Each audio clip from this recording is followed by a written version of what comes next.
અપ્રત્યક્ષ લોકશાહી વર્તમાન સમયમાં મોટાભાગે દરેક દેશમાં અપ્રત્યક્ષ લોકશાહી અથવા પ્રતિનિધિ લોકશાહી જોવા મળે છે. તેનું મૂળ કારણ એ છે કે વર્તમાન સમયમાં બધા દેશોની જનસંખ્યા એટલી વધારે છે કે ત્યાંના બધા જ નાગરિકો એકસાથે બેસીને કોઈ નિર્ણય લઈ શકે એ શક્ય નથી. તેથી દેશના સંપૂર્ણ ભૌગોલિક વિસ્તારને જનસંખ્યાની દ્રષ્ટિથી ઘણા બધા વિભાગોમાં વિભાજિત કરવામાં આવે છે અને પ્રત્યેક વિભાગની જનતા પોતાના એક પ્રતિનિધિને ચૂંટીને મોકલે છે. આ પ્રકારે જનતા દ્વારા ચૂંટાયેલા બધા જ પ્રતિનિધિઓ સાથે મળીને શાસન વ્યવસ્થાનું સંચાલન કરે છે. આથી આ પ્રણાલીને પ્રતિનિધિ લોકશાહી કહેવાય છે. પ્રતિનિધિ લોકશાહીમાં પણ ભિન્નતા જોવા મળે છે.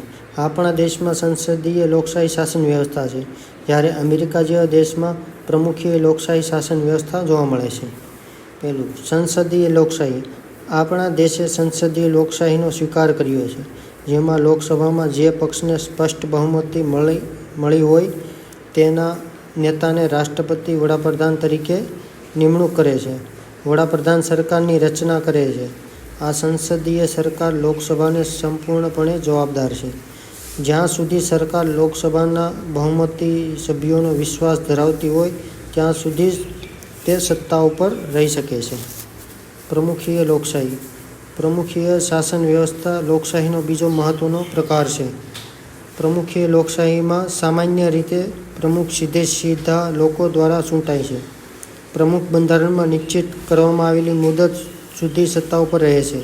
અમેરિકા અને દુનિયાના બીજા કેટલાક દેશોમાં આવી પ્રમુખીય લોકશાહી શાસન વ્યવસ્થા છે. લોકશાહીના પાયાના મૂલ્યો. લોકશાહીના પાયાના મૂલ્યોમાં સ્વતંત્રતા, સમાનતા અને સામાજિક ન્યાયનો સમાવેશ થાય છે. પહેલું, સ્વતંત્રતા. સ્વતંત્રતાનો અર્થ સ્પષ્ટ કરવા માટે જુદા જુદા રાજ્યશાસ્ત્રીઓએ પ્રયત્નો કર્યા છે. સ્વતંત્રતાનો સામાન્ય અર્થ આપતા કહી શકાય કે સ્વતંત્રતા એટલે અન્ય કોઈને નુકસાન ન થાય એ રીતે વર્તન વ્યવહાર કરવાની છૂટ.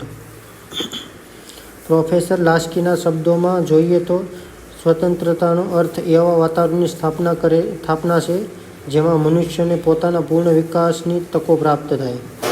આમ સ્વતંત્રતા એક પ્રકારનું વાતાવરણ છે. તે વિધેયાત્મક શક્તિ છે કે જે વ્યક્તિને તેના વિકાસની તકો પૂરી પાડે છે. તે વ્યક્તિને તેની મરજી પ્રમાણે વર્તવાની છૂટ આપે છે, પરંતુ તેનો અર્થ સ્વચ્છંદતા નથી. સમાજના સભ્ય તરીકે અને રાજ્યના નાગરિક તરીકે તે સ્વચ્છંદપણે વર્તી શકે નહીં. આમ કેટલીક મર્યાદામાં રહીને વર્તન